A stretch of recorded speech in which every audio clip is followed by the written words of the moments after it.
to Spekd. Today we're going to turn this expanded foam into a line of sight blocking piece of material and terrain like this lovely little outcrop. Doesn't take long, very quick and simple to do, and we'll do that together. Let's get together the bits we'll need. Okay, key components for this is a tie grout, the white glue and the sand. I use a mixture in here which is a combination of the grouting, some glue and some sand, and I picked that up from Luke Apps. He's got a great website for building terrain, and so that's where I got that from. I want to mix them together, and then you end up with something that already has texture, consistency, and is ready to place onto the model. Okay, we have our usual suspects here, our spices. Check the other videos to see what they are. We have our paints, just simple brown, black, brush, and a little bit of flock to add to the previous info. Not least, our trusty tea bag, some Tibex, don't sniff it kids, and some water. Alright, and we'll start from here. First thing I'm going to do is get the expanded foam and any sharp object and just start cutting into it. Okay? And what you want to do, just cut out like little wedges to simulate like a rock face. It's a lot easier to do with standing blade, but this can give you almost like a natural look. Yeah, you see like that. Just take chunks out of it and take off the surface where you don't need it. Okay? Once you're done doing that, you're going to get your grout and mix. You're going to cover the whole piece, and then once you're done, you have to let it cure for 24 hours. Okay? That's why I've painted this one in advance. I know it's a bit of a shortcut, but I don't think you want to sit here for 24 hours waiting. Right, let's get our paints together and come back to paint it.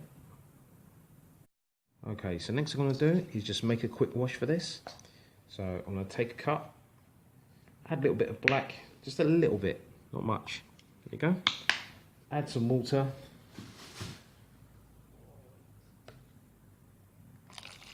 And just water that down. Okay, so you really want it fairly thin. What we're going to do is just take a little bit, like there, and we're going to paint that all over the rock. So this is the area I consider to be a rock, just here. And just let it sit, and you start to see that's pulling in the details. You don't have to go out there and buy some really expensive wash for this. Just for that areas where you can see are going to be rocks you're happy with. Just do that and then let it dry, and then we'll come back. See that there, it's totally covered. The black wash has brought out the details. It doesn't look very appetizing. You're not meant to eat it. Next thing I'm going to do is just dab on some brown. Okay? So we'll make a start on that, and I'll get back to you once I've done.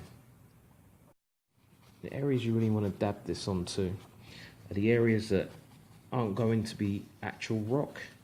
It just kind of warms up the soil. Just makes it look like it's either just hit a weather storm or, you know, just had a bit of rain.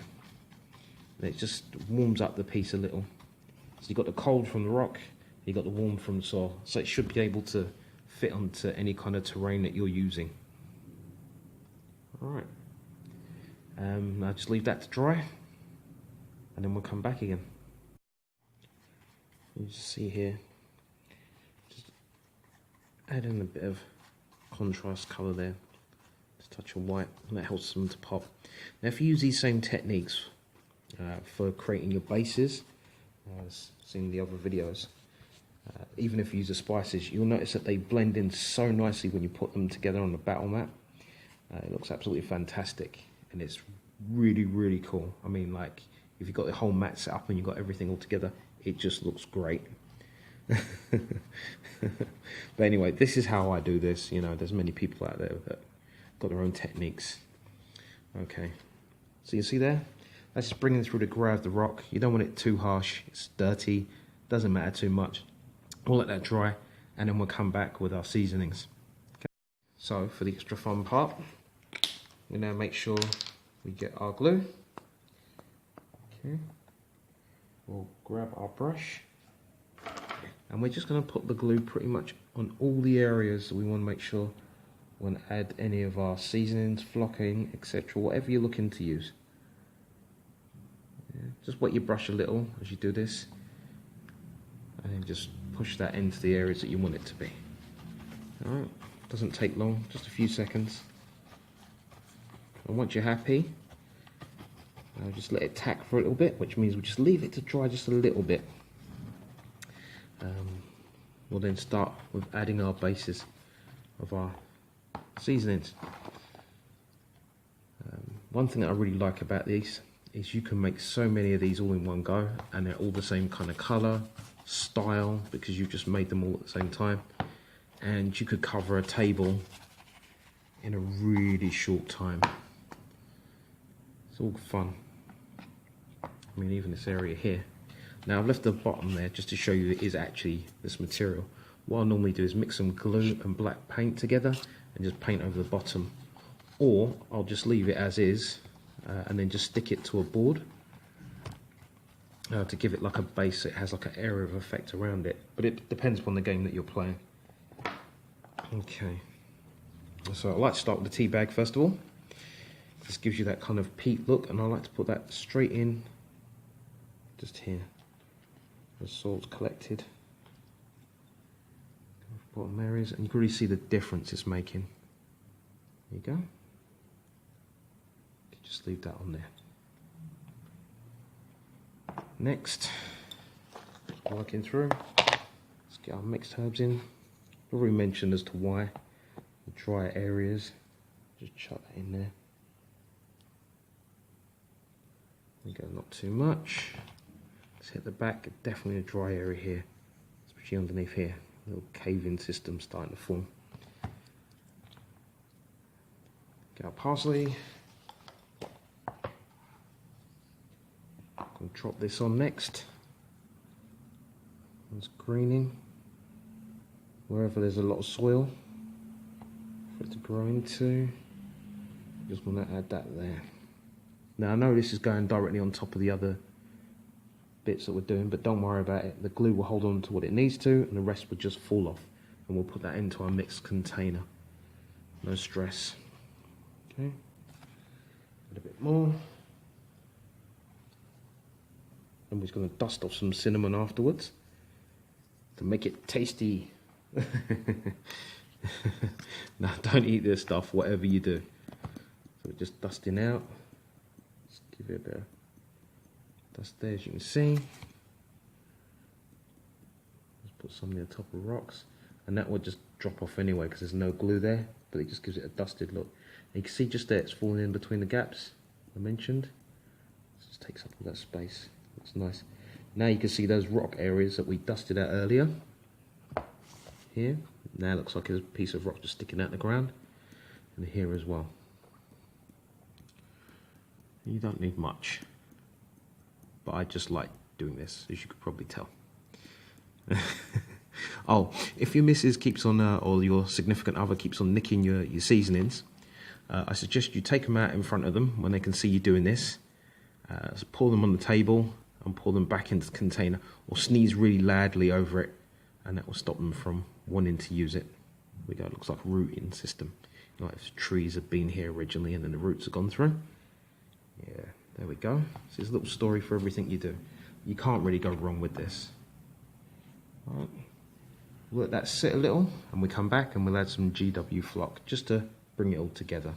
And if we need to, we'll get some of our mixed herbs, put it in there. But for now, I'm just going to clean up and get back. And now we're just going to add the GW flock here. Just a little bit on top, just sprinkle it on. I like to do this over a container. You just need a little bit to help bring it together. There you go.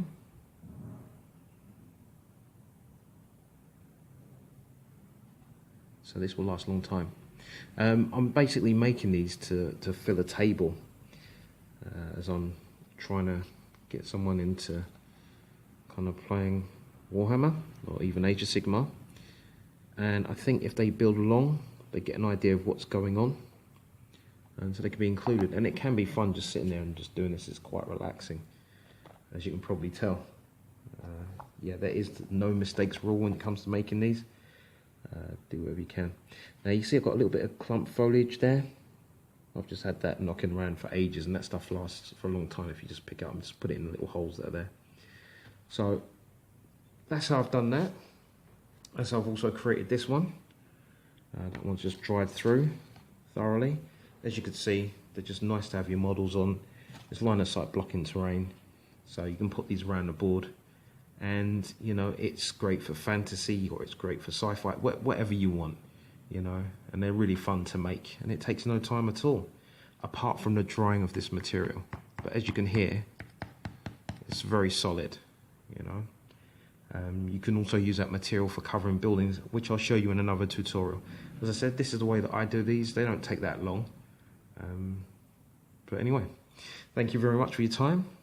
As always, like, share, subscribe, and also hit the notification bell.